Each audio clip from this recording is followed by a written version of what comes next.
The live link to this. Hey, Jennifer Bleam. Oh my goodness, Matt Lee and I were like chatting in the green room and we almost missed our go live time. So we got in by the skin of our teeth. We were just chatting and boy, do we have some fun things to talk about here. So Matt is coming to my event May 10th and 11th in Orlando. And one of the things that we're talking about, all things around growing your IT company, growing your MSP, we're talking about trends in the industry. And while it's really fun to talk about like artificial intelligence and all the really cool technology stuff, I want to focus on how this can make you money. So, Matt, we're going to kind of do a couple of two-part questions. Like the first one is, what are you seeing as trends and opportunities in the industry? And then we'll talk about monetizing it. And by the way, we were in the green room. I never even told you thank you for being here. So I Oh, appreciate it. most welcome. And thank you for having me. I think it's one of those things where, you can't be seen as a thought leader if you're not out there sharing your thoughts. So I always appreciate a platform to do so. 100%. Uh, so the question's asked, like, and I'm going to do the short form version of this. You might have to hook me back. But, what we're looking at in day to day right now is this general commoditization. I call it Bob's Law, right? Bob Coppage, he's the one that postulated this. And, every day, 5% of what we do as MSPs every year is commoditized. And eventually you reach a point where you either continue to grow, continue to add value, continue to add changes and differences as systems go, right? If you think back, if you're in technology, at some point we used to set IRQ values on a card we might be putting in. That doesn't happen anymore. And that's the commoditization I'm talking about. We used to run Exchange servers, and now we have Office 365. And so as we start seeing that, the next areas for growth are also right in front of us, because there's two key areas for growth. There's the security one, which is self-serving for me, security guy, right? But then there's also the other side of, if everybody has the same tools, if everybody has the same hockey sticks, the same pads, the same sharp skates, the same capabilities, then how does one team beat another team? And how does one team become a dynasty? And the answer is, at some point you have to teach people how to use the same tools to be better than their competition. Mm. So what's great is doing those two together can also elicit very good and scalable security. So MSP's trends that are in front of them is clients are asking about insurance, clients are asking about security, insurance companies are driving that market as well. We have national legislation. We have a national group forming for MSPs to try to figure out what is good. There's tons of things happening, right? ITSP, I don't want to steal from like who I was mentioning. So, but the point is, like, we're starting to see all of these different things play out where the demand is for better and better, making me better to my client. Not right, so our clients, and also in helping them answer the question of, am I secure to the level I should be for the data I'm handling? And I don't think they're articulating it that well, but that's what they need to be asking, right? So, Okay, so um, so that ties right into like gap selling, right? Like what are you delivering? Because usually it's a yeah, gap selling is like a concept for the prospect. Where's the prospect now? Where are you trying to get the prospect sure, to move to? a cross But sell you're matrix or gap right. selling, yeah, yeah. Yeah, but you're applying that to your own offering. Like what are you offering the clients now? What is that ideal? And is there Right. a gap? And if so, how do we bridge it? And tangentially, there's this rapid shift. And so it's actually a cliff, right? If you think about this one simple question, if I started a business tomorrow, if I closed my eyes and I was starting a business tomorrow, not in IT, but just any business, would I have metal in my closet? Would I start up a server in Azure to accomplish that? Or would I consume some identity provider like Microsoft Azure or Google or whatever your flavor happens to be, and then that email product and that productivity suite, and then the extension into every other piece of software, Salesforce Online, QuickBooks Online, name them. But at some point you'd realize you're putting the same Lincoln logs together, you're putting the same Legos together, and that really means that that commoditization cliff is happening, and your clients that haven't shifted through that transformation are behind, in the sense that they aren't as agile. They can't create things in ways that are ubiquitous. They can't teach the same techniques across the same exact uniform suite. And it always, those are the things you start seeing. SaaS is what it's a business enabler. So that's the piece where, can you profit from that? Yeah. And for the first time on the security front, we have a playbook, right? And I'm going to be talking about this in more long form, but if you find a framework, whether it's CIS or whether it's, CSA for STAR if you're a producer of code, whether it's, NIST for whatever, there's a tons of them. The Elite 8, and I think is what it's called in Australia. I apologize if I'm Yep. butchering that. Essential eight. Yep. Essential 8. See, I Yep. see Elite because I feel it's real elite. Anyways, but Yes. the Essential It 8 in should be. They should Australia, rename it. yeah, they should, just because Matt said so. No, I Yes, think of they're probably course. fine. They deserve more than I can put out. But I would say that, as you start seeing that, we now have something you can shoot to as good. You can look towards the productivity side in growth of the company. You could look towards productivity side in level of support tickets being lower to some of those things, right? But you could also look at the security side of this as a, do I have MFA on everything? Do I have the firewalls configured in a centralized manner? And as you start looking at that, you have this ability to do a bit of a gap analysis. And I might be running over one of your questions, but you kind of started the thought process, was that you can start saying, okay, my cost model, where I am today and what service I deliver and what products and tool costs are and what those delivery costs are. I know that. MSPs, I'm going to do a long form of this in Vegas on Tuesday, but MSPs are mature. They've gone through a lot of these things where they know their costs. They start to understand what moves and what levers pull this and what levers do that. And they understand efficiency and efficacy in their delivery of tools. And they look at tickets that keep opening and find root causes. And right, they do all those things. They've got all that down. Now, as you do a gap analysis delivering security, it's not much different. You're following the same prescriptive playbooks, and you now have this framework to say, here's what I need to do that I can't do. And I kind of let you ask your question, but I'm setting the stage for that of, you can now start seeing where your gaps are and where you want to drive to and what your market needs and what the data's value needs. And as you start to understand all those concepts, we actually see MSPs for the first time in a position being able to articulate this and drive this forward into a service that will actually meet security, right? Reduction of risk, which is what security is. And it'll also help drive profitability. And how do you add value when you're being commoditized? How do you still stay relevant to your client as you're starting to see that things just kind of work? And I'll say this one thing and hand over to you. Yeah. I know I'm passionate, but I had the first 3 clients I took modern fire me. And the reason was, Matt, things just work. Your value proposition isn't there.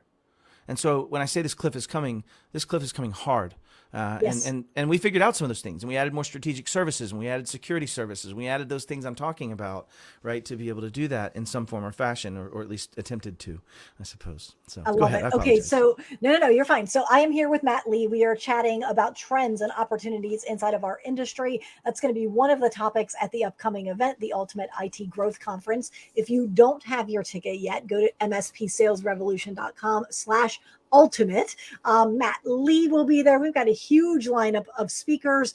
And way cooler people than me. Let's just be honest. I don't know. But I'm going to be happy to be there. You have set the bar pretty high, but I don't know. There'll be some people cool fighting people for there. that cool factor. So, and I also want to invite you, if you're watching, comment and let us know what you're thinking about what Matt and I are chatting about. Are you seeing this commodity cliff? Have you already experienced it in your business? Whether it's in a client conversation, I hope not, with a prospect perhaps. Are you hearing this like, oh, you're just the same as everybody else, therefore I'm going to go with the cheapest provider? So I'm curious if you're hearing that and seeing that.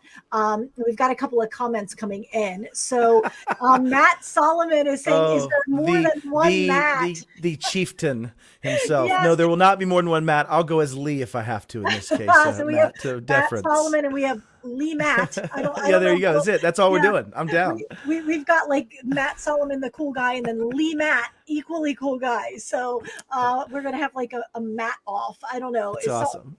We'll have to like. We could reach critical mass. We could be dangerous. or critical mats, as the case may be. I see what you did there. All right. So, I'm going to try to wrangle us both in. This is a very hard job. But okay, so you said gap analysis, right? So let's park there for a minute. We've got time. I want to get to the how to monetize it, but before we do that, it's interesting. You were saying, okay, we let's say MSP A and MSP B, they've both put together a very similar offer, very similar solution stack. Let's say identical tools. And we always recommend that you don't go into a sales call and talk about the tools. Like the attorney doesn't care about AI. Yeah, the scalpel isn't what we talk about in the surgical room, right? So at some point, you're both selling the same tool set. Yeah. How would you approach that sale? I think the conversation is actually what's missing in security. I can put all the tools in the world out there and they do nothing if I don't have executive buy-in, if I don't have the right things being done in the business, if I don't have the data being placed where it's been identified, if I don't have the adherence to the bring your own device policies, if I don't have it. So I'll say all that to say it has to be a collaborative method, right? It has to be, not only does my CPA fill out my forms, she gives me guidance on next year's outcomes based on strategies I might employ today. Right? There's a reason CyberMattLee LLC exists, and it's not because I plan on making a lot of profit. It's because I'd like to defer a lot more tax, right? And so the conversation becomes that where we're seeing this convergence of both the commoditization as well as what I don't want to spend too much time on is this normalization of the variables as well, right? We used to have Server 2003, 2008, 8R2, 12, 12R2, 16, 19, 20, and flavors of different IED4 function levels all the way through, as well as networking, underlying infrastructure, underlying hardware, underlying speed, and how we did our virtualization, all of those things. Now it's, yeah, I'd like to use the Graph API, and how about the Salesforce API? And so you start getting into a world where the normalization, the commoditization, and these things drifting us towards this eventuality of the next shift. And MSPs are good at this shift. Like, who had a strategic VCIO in the very beginning until the Pika side and the worlds that be that drive that changed that, and HTG and the things that took us there got us there. But we have built all of those things. And so this next shift that includes also strategic services is almost more of a shift away from the plate spinning. And as I describe plate spinning, I know it sounds diminutive, but it really takes a skilled laborer to spin that plate and keep it on top of a stick, and let alone to do 20 of them, right? So I'm not trying to be diminutive. I'm just saying that the shift has to become more strategic and less plate spinning, because we're not spinning the plates. Microsoft is, or Google, or AWS, or name and insert the next aspect to that point. So I think the opportunity, though, is, and to take this back to a revenue and what do you do as you change, because I know that's the point, and we don't want to cut off time before then. In fact, do you want to guide me into that question so that I'd love to guide you into that question. I'm trying to get better at this. Yeah. See, there you go. Amazing. Hat tip to you. Okay, so we're moving away from plate spinning. We're almost moving much more into a consultative selling 100%. situation, Where we've always wanted to be and saw ourselves. Yes, and almost a little bit, maybe a little bit of a shift back to the VAR days, if you will, but more intimate. Right? Yeah, but more intimate than the VAR. Much more my CPA or my attorney relationship. My attorney knows things about me that are there for defending me. Yes? Like that's, yeah, it's very different than a VAR. A VAR just says, I can add value to anybody. Here you go. Yes. And maybe I'm being summative, but yeah. Well, and so it's much more of a relationship sale, but then it's also a keep the relationship alive, which is VCIO and all of those things. So it is a very interesting convergence. So we've identified where we are as an MSP. What is a service we're delivering? What should we be providing from either a customer success, customer service, or security standpoint? Can I afford it? What do I have to change? Yes. Like all that. Yeah. So then how do we monetize that? Which may seem like a silly question, but let's face it, we're all in business. As any good security person would answer, it depends. So I think there is no silver bullet, stealing from Kim Patterson a little bit, but there isn't a silver bullet, but I will say that there are common elements. So when I went through this journey, we realized there was a pretty good gap. And this was really before I had this framework understanding. Everyone grows, right? But when I was going through this struggle, I realized I needed to add SentinelOne. I needed to add, Carver at that time. I mean, if I'm honest, right? A little shared. But, I needed to add these capabilities from different things. And I couldn't afford it on my current plan and what we were billing in our clients. So we had this education gap. And I didn't fully answer your question earlier, but very quickly I would say you need to explain to them that I'm going to guide you through the learning you need, but not more, and the ability to make great business decisions so that you can beat your competition. I mean, that's the reality of what the difference is. It comes back to a business conversation, Jennifer, as how you delineate back to the earlier, we have the same tools, we have the same process. Yes. So that was my answer to that question. But going forward as how do you monetize this, if you're in a situation where you find, like I was explaining in the former, then you might have to make it a SKU package until you can educate the populace, right? You might have to actually look at it and say, okay, maybe I can look at what the additional cost is to deliver these 9 things, whatever they might be, DNS protection or, advanced EDR or a SOC as a service or layers of that or whatever. There's not a right answer.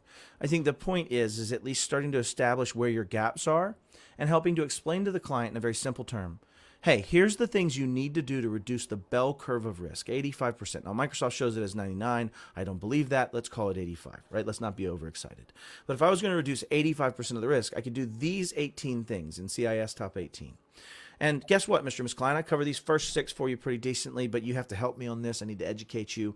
But you would use that as a framework to have that conversation with the client on an ongoing basis, on a quarterly basis, to say, let's have your vCISO now come in and talk about your gaps and your choices of how much is the business time worth, and can this make it more convenient, more valuable, versus how much might. And so eventually you become part of your contract again, right? And so it just depends on where you are in your journey. We went through that journey. We sold an add-on SKU for $25 a head.